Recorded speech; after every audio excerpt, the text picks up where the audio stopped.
Assalamualaikum warahmatullahi wabarakatuh. Pada kesempatan ini kita akan belajar bahasa Indonesia, menemukan informasi penting dalam suatu teks bacaan atau pada suatu paragraf. Simak baik-baik ya. Bagaimana cara menemukan informasi bacaan? Cara menemukan informasi bacaan, yang pertama membaca teks. Bacalah dengan cermat teks bacaan mulai dari atas sampai bawah teks. Yang kedua, kalimat utama. Carilah kalimat utama setiap paragraf. Yang ketiga, gagasan pokok. Carilah gagasan pokok dari kalimat utama yang sudah kamu temukan.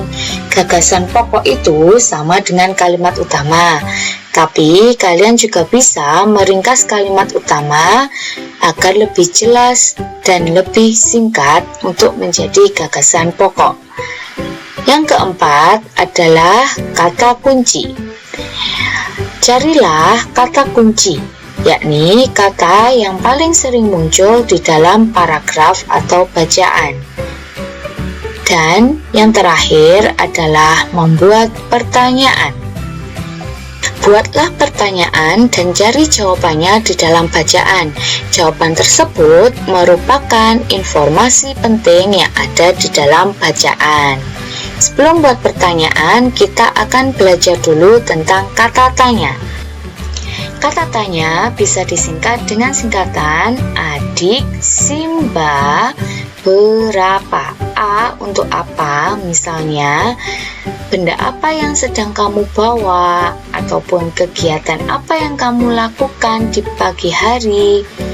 Jawaban pertanyaan dengan kata tanya apa berupa kata benda, hewan, alat, kegiatan, maupun akibat. Di untuk di mana, misalnya di mana rumahmu. Jawaban dari pertanyaan dengan kata tanya di mana berupa tempat keberadaan. Kita lanjutkan.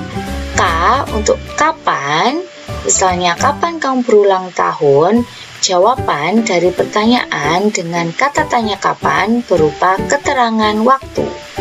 K juga bisa kemana, misalnya kemana kamu akan pergi. Jawaban dari pertanyaan dengan kata tanya kemana berupa tempat tujuan.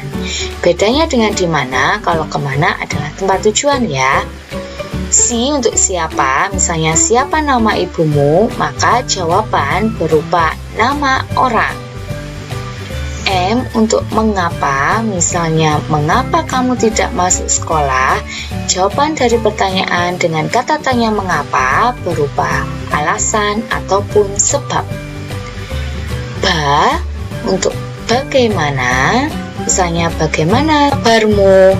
Maka jawaban dari pertanyaan dengan kata tanya bagaimana bisa berupa kondisi, keadaan, kabar, ataupun cara melakukan sesuatu. Terakhir, berapa. Misalnya berapa umurmu, maka jawaban dari pertanyaan dengan kata tanya berapa bisa berupa angka, bisa jumlah, urutan, harga, dan lain-lain. Kita lanjutkan anak-anak, kita akan belajar contoh paragraf berikut ini. Negara kita kaya akan keanekaragaman, baik berupa keanekaragaman ras, suku, budaya, adat istiadat, agama, dan lain-lain. Ribuan pulau, suku bangsa, tarian, bahasa, rumah adat, agama, serta kebudayaan daerah yang dimiliki merupakan kekayaan yang dianugerahkan Tuhan. Keanekaragaman tersebut merupakan titipan Tuhan yang harus kita jaga, bukan untuk dihilangkan. Keanekaragaman tetap terjaga karena masyarakat Indonesia menjunjung tinggi nilai-nilai kerukunan. Dari paragraf tersebut, kita akan mencari kalimat utamanya. Jika di kalimat terakhir tidak ada kata hubung yang menunjukkan bahwa kalimat terakhir kesimpulan, maka kalimat utamanya ada di kalimat pertama, seperti yang digaris bawah pada layar video berikut ini. Kita lihat kalimat terakhirnya tidak ada kata jadi, maka Dengan demikian, oleh karena itu, oleh sebab itu, maka kalimat utamanya ada di kalimat pertama, yakni berbunyi, negara kita kaya akan keanekaragaman, baik berupa keanekaragaman ras, suku, budaya, adat istiadat, agama, dan lain-lain. Gagasan pokok pada paragraf, kita lihat kalimat utamanya. Gagasan pokok itu bisa sama dengan kalimat utamanya ataupun kita bisa menyingkat kalimat utama tersebut. Maka gagasan pokok yang sesuai dengan kalimat utama yang sudah kita temukan berbunyi, negara kita kaya akan keanekaragaman. Seperti itu gagasan pokok yang ada di dalam paragraf. Kita bisa menyingkat sampai pada kata keanekaragaman. Seperti itu anak-anak. Baik berupa keanekaragaman ras, suku, budaya, adat istiadat, agama, dan lain-lain, itu bisa kita hilangkan karena itu fungsinya adalah keterangan kalimat. Kita lanjutkan, kita akan mencari kata kunci atau kata yang paling sering muncul. Kata yang paling sering muncul adalah keanekaragaman. Kata keanekaragaman muncul hingga 3 kali di dalam bacaan. Maka kata kunci yang sesuai dengan bacaan adalah keanekaragaman. Kemudian kita lanjutkan dengan cara membuat pertanyaan. Kita akan mencari informasi bacaan. Dari bacaan yang baru saja kita baca, kita bisa membuat pertanyaan. Yang pertama, apa sajakah kekayaan negara Indonesia? Kita cari di dalam bacaan. Ternyata jawabannya berbunyi, negara kita kaya akan keanekaragaman, baik berupa keanekaragaman ras, suku, budaya, adat istiadat, agama. Yang kedua, mengapa keanekaragaman bangsa Indonesia tetap terjaga? Kita cari di dalam bacaan. Ternyata jawabannya adalah keanekaragaman tetap terjaga karena masyarakat Indonesia menjunjung tinggi nilai-nilai kerukunan. Yang ketiga, bagaimana sikap kita terhadap keanekaragaman bangsa Indonesia? Kita cari lagi di dalam bacaan.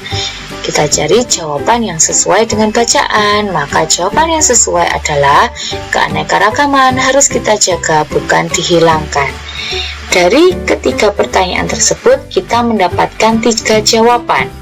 3 jawaban tersebut merupakan informasi penting yang ada di dalam bacaan. Kita dapat simpulkan anak-anak bahwa informasi bacaan yang sudah kita dapatkan, yang pertama, berdasarkan kata yang paling sering muncul, topik bacaannya adalah tentang keanekaragaman di Indonesia. Kemudian, negara kita kaya akan keanekaragaman, baik berupa keanekaragaman ras, suku, budaya, adat istiadat, agama. Kita mendapatkan informasi ini dari pertanyaan pertama yang sudah kita buat tadi. Kita lanjutkan. Untuk informasi berikutnya adalah keanekaragaman tetap terjaga karena masyarakat Indonesia menjunjung tinggi nilai-nilai kerukunan. Dan yang ketiga, keanekaragaman harus kita jaga, bukan dihilangkan. Selanjutnya, kita akan menemukan informasi dari teks cerita. Kita baca bersama-sama anak-anak. Budi adalah anak yatim piatu berusia 8 tahun. Meskipun dia tidak mempunyai ayah dan ibu, dia tidak pernah mengeluh. Ejekan dari teman-temannya tidak membuatnya risau. Dengan tekad yang bulat, dia bekerja menjadi penjual koran. Meskipun lelah selalu menghampiri, dia tidak kenal kata menyerah. Kita bisa membuat pertanyaan dari teks cerita tersebut. Misalnya, siapakah Budi? Maka jawaban yang sesuai adalah Budi seorang anak 8 tahun yang yatim piatu. Kedua, apa kegiatan Budi sehari-hari? Jawaban yang sesuai adalah setiap hari Budi berjualan koran. Informasi yang kita dapatkan dari dua pertanyaan tersebut adalah Budi seorang anak 8 tahun yang yatim piatu. Setiap hari Budi berjualan koran. Seperti itu anak-anak untuk menemukan informasi dari teks cerita. Baik anak-anak, sekarang aku paham dan siap mengerjakan tugas. Tentunya kalian juga seperti itu ya. Semoga video ini bermanfaat untuk kalian. Wassalamualaikum warahmatullahi wabarakatuh.